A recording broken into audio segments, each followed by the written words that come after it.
Hello বন্ধুরা, good morning সকলকে। তো দেখো বন্ধুরা, আমরা রেডি হয়ে বেরিয়ে পড়েছি। তো তোমরা বলো তো আমরা কোথায় যাচ্ছি? তো তোমরা বলতে পারবে না আমরা কোথায় যাচ্ছি। তো আমরা যাচ্ছি গ্রামের বাড়িতে, সেটা হচ্ছে সুন্দরবনে। তো ভিডিওটা বন্ধুরা খুব ইন্টারেস্টিং হতে চলেছে, তো স্কিপ না করে শেষ অবধি ভিডিওটা দেখো তোমরা। তো চলো, রাস্তায় যেতে যেতে তোমাদের সাথে দেখা হচ্ছে। চলো, টাটা, বাই বাই। তো বন্ধুরা দেখো, আমরা চাম্পাহাটি রেলগেটের সামনে চলে এসেছি, আর এবার ট্রেনটা চলে গেল। এবার রেলগেটটা খুলে দেবে। আর আমাদের বাইকে করে এখান থেকে গড়িয়া থেকে সুন্দরবন যেতে 3.5 ঘন্টা থেকে 4 ঘন্টা লাগে। তো জোরে চালালে 3 ঘন্টার মধ্যেই চলে যাওয়া যায়, কিন্তু রাস্তায় যেহেতু আমরা একটু রেস্ট নিই, খাওয়া দাওয়া করি, তো সেই কারণে 3.5-4 ঘন্টা লেগে যায়। তো দেখো, আমরা রেলগেটটা পার হচ্ছি।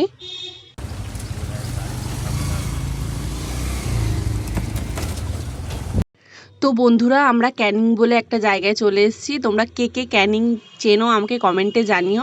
তো সুন্দরবন যেতে গেলে ক্যানিংয়ের ওপর দিয়ে যেতে হয়। তো এখানে আমরা প্রত্যেকবারই যাওয়ার সময় এখানেই আমরা একটু খাওয়া দাওয়া করে নিই, একটু সকালের ব্রেকফাস্টটা করে নিই, কারণ সকাল থেকে বেরিয়েছি, এখনও কিছু খাইনি।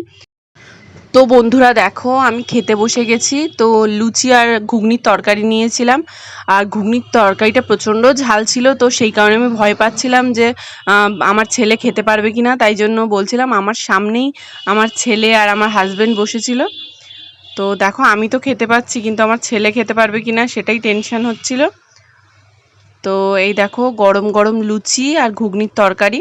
তো পরোটাও ছিল, কিন্তু পরোটাটা আর খাইনি, কারণ প্রত্যেকবার পরোটাটাই খাওয়া হয়, যেটা পেটা পরোটা বলা হয়, সেইটাই খাই প্রত্যেকবার। তাই এইবার ভাবলাম একটু লুচি খাই।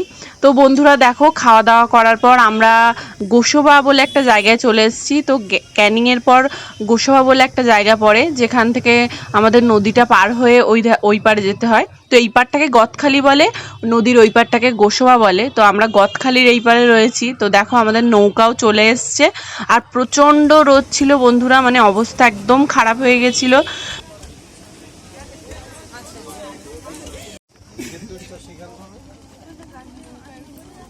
যা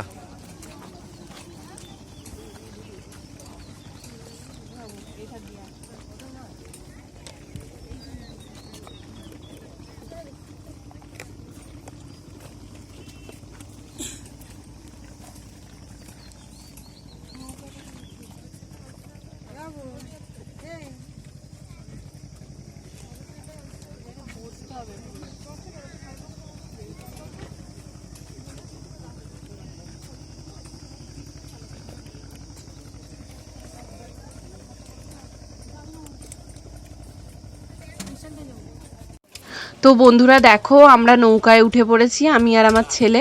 আর এবার তোমাদের দাদাভাই বাইক নিয়ে এবার নৌকায় উঠবে।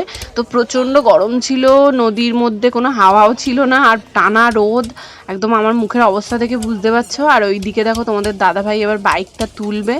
তো বাইকটা তুলতেও প্রচণ্ড ওর কষ্ট হয়েছে।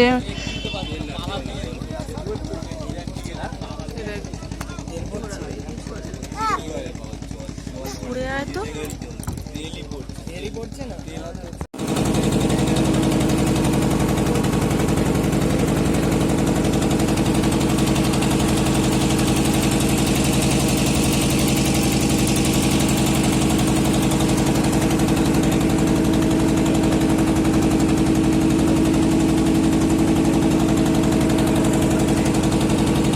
তো বন্ধুরা দেখো, আমরা দয়াপুর বলে একটা ঘাটে চলে এসেছি। তো প্রত্যেকবার আমরা গোসবা নদী পার হওয়ার পর জটিরামপুর বলে একটা ঘাট দিয়ে পার হই।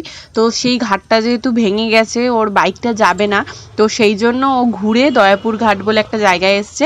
এখান থেকে এই নদীটা পার হলেই আমরা এবার পুরো সোজা ডাইরেক্ট আমার শ্বশুরবাড়িতে চলে যাব।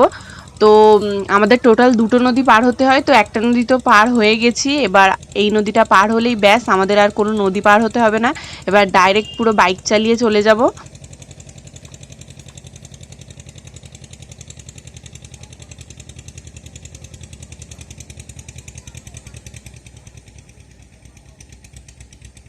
তো বন্ধুরা, তোমরা দেখতেই পাচ্ছ নৌকা চলে এসছে। তো নৌকার থেকে এবার লোক নেমে যাচ্ছে, এবার আমরা উঠবো।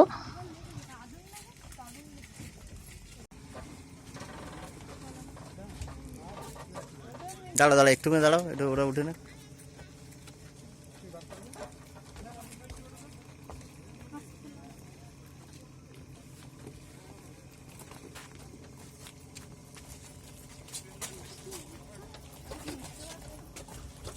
হ্যাঁ আরামসে উঠে যা।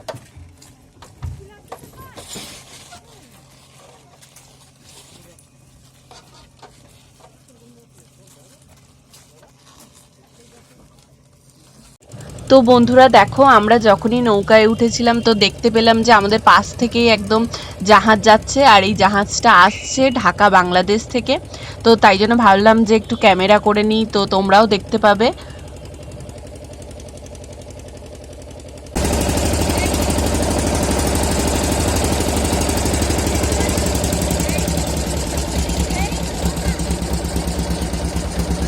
ভালোই জোরে যাচ্ছে, এরকম মনে হয় আস্তে আস্তে যাচ্ছে।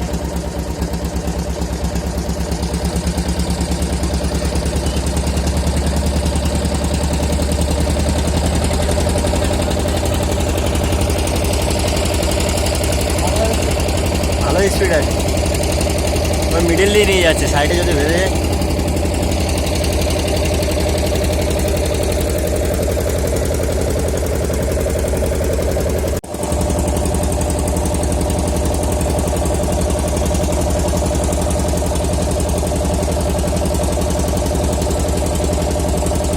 এদিকে টায়ার বাঁধ। মামনি একটু সরে যাও একটু, মামনি।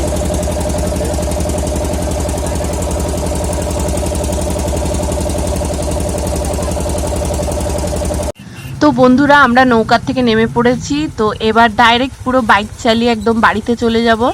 তো তোমরা দেখতে থাকো আর আমাদের সাথে থাকো, আর ভিডিওটা একদম শেষ অবধি দেখো।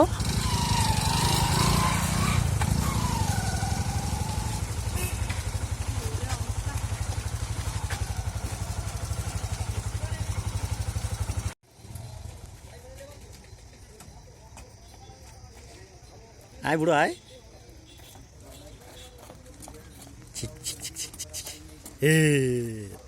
তো বন্ধুরা দেখো, জেঠিঘাট থেকে নিচে নামার পর প্রচণ্ড তেষ্টা পেয়ে গেছিলো, আর সামনেই দেখলাম আখের রস পাওয়া যাচ্ছে। তো তোমাদের দাদাভাইকে বললাম যে আখের রস আনো, কিন্তু আখের রসটা খেয়ে এত বিচ্ছিরি লেগেছে, মানে আখের রসের মধ্যে হয়তো ওরা জল মিশিয়েছে, তো এত বাজে গন্ধ, আমি আখের রসটা খেতেই পারলাম না।